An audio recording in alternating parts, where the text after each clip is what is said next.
We briefly mentioned this yesterday, but there is a historically significant bank collapse happening. Not a pattern of bank collapses. Wait till I show you this chart from the New York Times.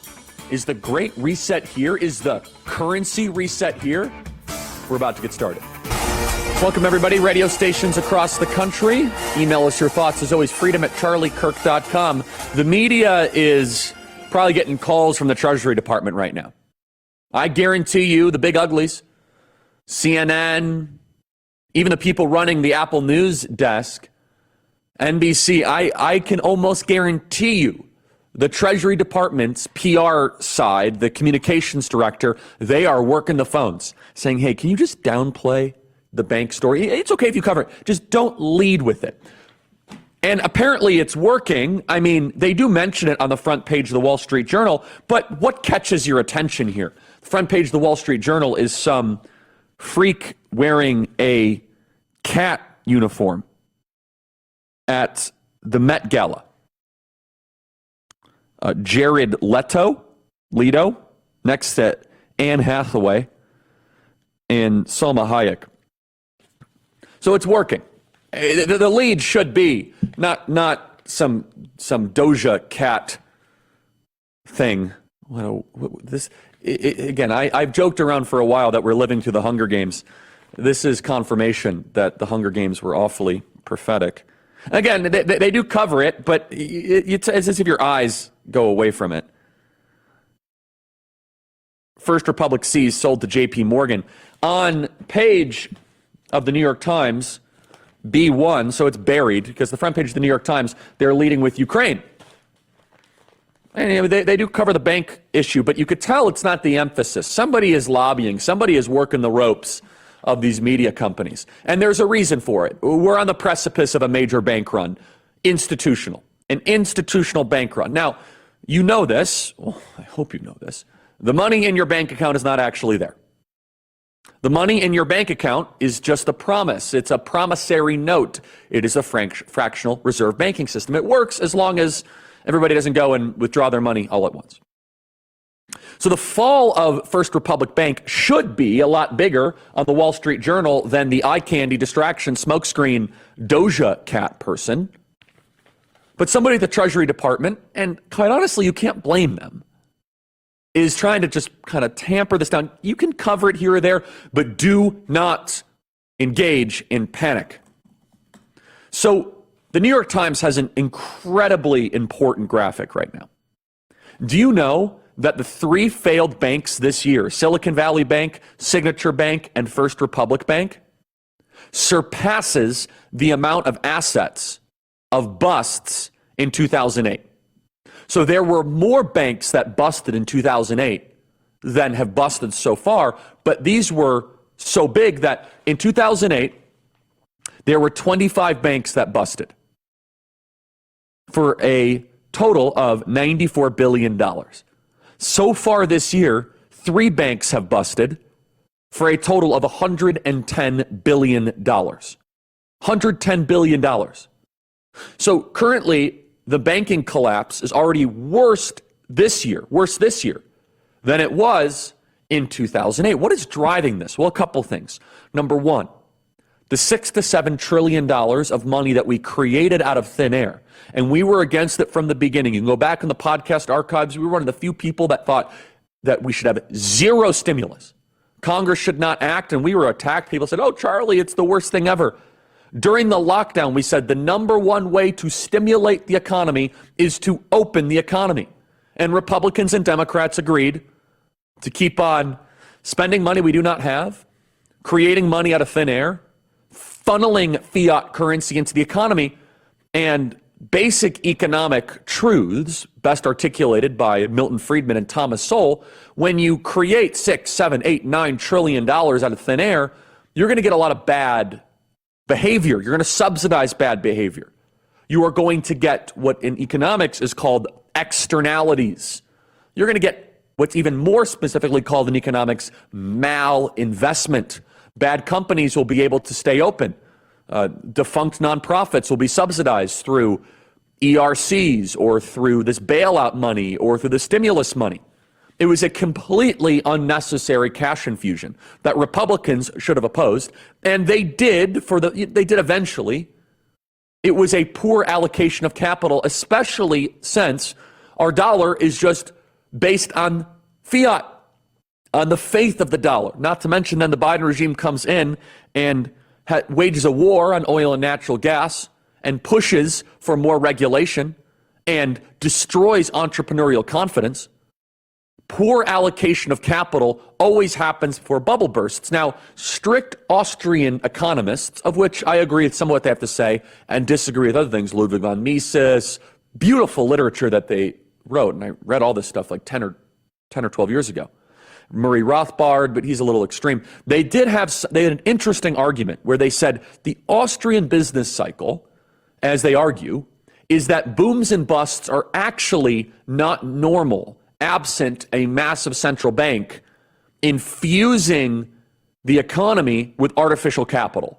So basically they say this idea of recessions and growth and recession and depression, it's actually not the normal business cycle, that if you have a stable currency, you'll be able to get rich slowly. You see, the promise of the people that want a metallic-based currency is you'll get rich over a period of time, and it's actually better that way. Well, look at this graph here on the New York Times, that we already have more assets that have collapsed. And again, the media, I don't want to say the media is doing a disservice. The fact they're not playing into this is actually probably the right thing. Why? Why is it probably the right thing?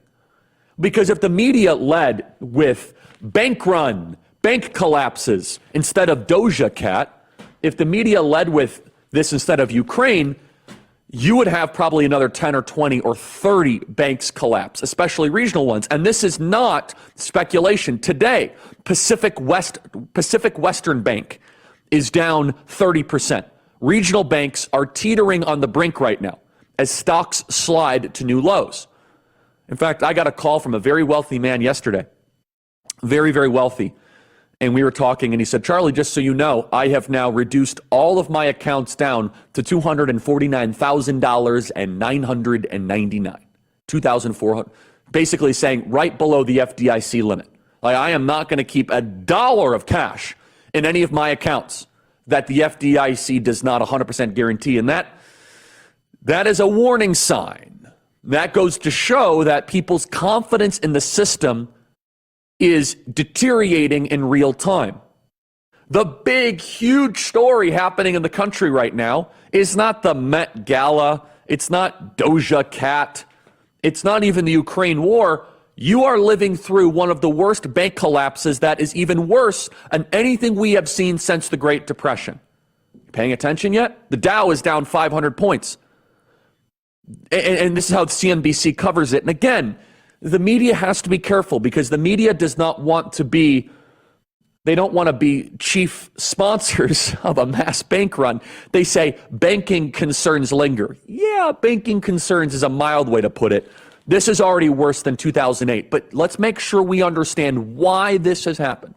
This did not happen because of Bitcoin or cryptocurrency. This happened because of our flawed, unstable fiat currency model that is finally coming home to roost. 30 or 40 years of cheap money, of neoliberal agendas.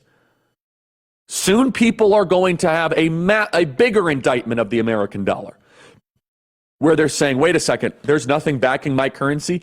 There has not been anything backing your currency since Nixon, when he officially closed the door on the gold standard. It's all hope, promise.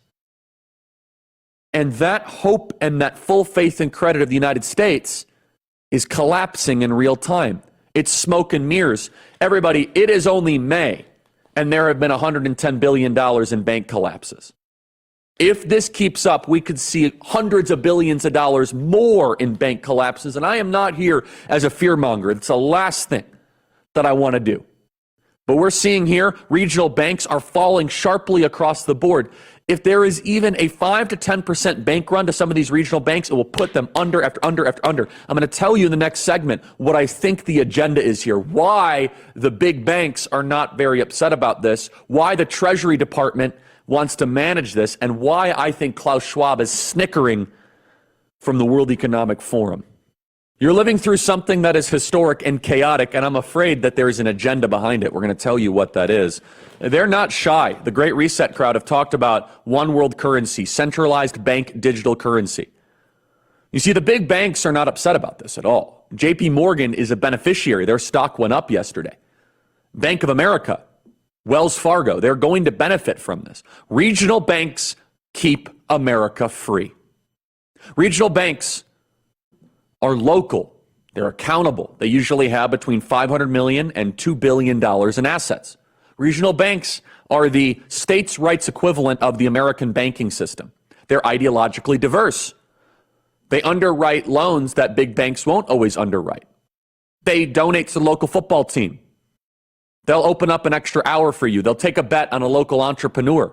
They stay in touch with local businesses. And they're largely, this is the kicker, they're mostly agrarian-based. They underwrite farmers, heavy equipment loans. If you look at the regional banks, yes, they'll do a restaurant, but it's a lot of local rural towns. It's the food supply that is literally underwritten by a lot of these regional banks.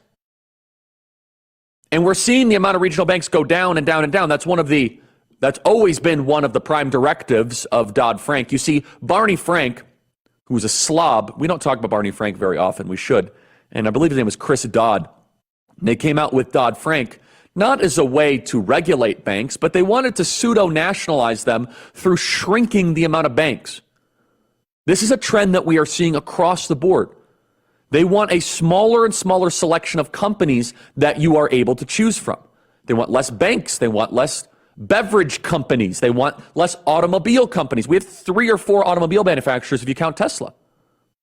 In Canada, there are basically 5 national banks. Our huge array of local banks is not a law of the universe.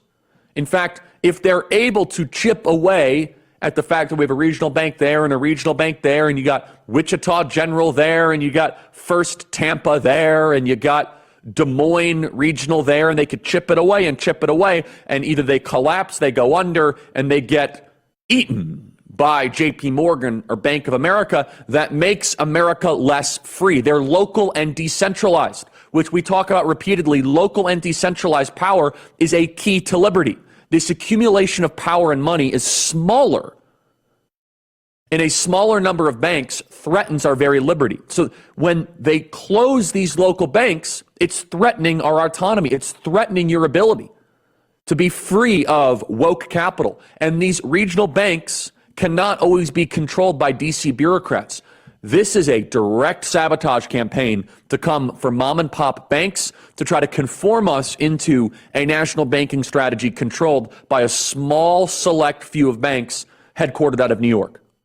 Bank of America, Wells Fargo, JP Morgan, those are the big 3. And if you want to add the asset managers into it, it's BlackRock, and then of course you have Goldman Sachs. An underrated aspect of America's success, this is more broadly applicable, which is something that we must just keep on repeating because it's a truth that we do not say often enough. One of the reasons why America has been the most prosperous, generous, entrepreneurial country is decentralization of power. The Founding Fathers' vision of this has proven to be one of the great liberators of humanity, one of the great guarantors of flourishing. Authoritarians always want centralized power. Why do we have 50 states with a lot of autonomy? We're historically unusual. Remember during the lockdowns, Florida was able to remain open. South Dakota was allowed to remain open more than New York because the states created the federal government. The federal government did not create the states. But you see in the banking system right now a continuation, acceleration of the trend that we do not want decentralized. We want uniform and monolithic. They've done this to automobiles. They've done this to food. They've done this to pharmaceuticals. One of the last institutions that has not been completely clobbered up by the centralized, by the Leviathan, is our banking system, but it's happening right now. Okay, we're getting hundreds of emails about the banking collapses, and we appreciate that. Please keep them coming. Let me read from the New York Times here. Government regulators seized and sold off the First Republic Bank on Monday, making it the third bank to fail this year after Silicon Valley Bank and Signature Bank collapsed in March. These banks held a total of $532 billion in assets. That's more than the $526 billion when adjusted for inflation, held by the 25 banks that collapsed in 2008 at the height of the global financial crisis. And so that really begs the question, before we go further, are we living through a financial crisis that the new strategy is just kind of to ignore it? Like, oh yeah, we're not in a recession, it's fine. Look, the Treasury Department is very nervous right now, and they should be very nervous. They're trying to downplay this. The system is fully intact. Everything is perfectly fine. Because they are just a couple percentage points of human behavior changing away from legitimate bank runs. Even JP Morgan should be nervous at this point. But they're not. Jamie Dimon is projecting strength. Like, oh, everything's fine. It's a great opportunity. The implosion in 2008 was of WAMU, as well as Lehman Brothers and Bear Stearns. This is more than Washington Mutual, Bear Stearns, and Lehman Brothers. I hope you guys understand that. Just in the last couple months, we are experiencing a bigger bank collapse than WAMU, Lehman Brothers, and Bear Stearns. You see, banks are failing, and we aren't having new banks grow. The amount of regulation for a new bank to get started is nearly impossible. The barrier to entry is so high that it's just basically pre-existing banks that are grandfathered in. Then they want to destroy them all. They want to pick off every regional bank. Regional banks are a threat, and let's just reinforce this, re-emphasize this. Why does America feel like it's in decline? Because we're more centralized, more controlled, more stiff. There's more power in San Francisco, Palo Alto, Washington, D.C., and New York. Those are the three power centers in the country. If you want to add a fourth, it's Los Angeles, from cultural and, you could say, artistic, it's hard to call it art, influence. In recent years, fewer banks have gone under. This is the New York Times editorializing this. This is wrong. Thanks in part to stricter regulations that were put in place in the wake of the financial crisis. For Silicon Valley Bank, the last bank to fail was in late 2020. So there hasn't been any bank failings for 2 years, and you have this massive spike. And I'm afraid we are not done. I'm afraid that we have not seen the end of it. I'm afraid that we're just beginning to see the early stages of widespread bank collapses, potential bank runs, the deterioration of our currency, entire portions of wealth being eradicated and destroyed. Almost like a slow motion demolition of the country.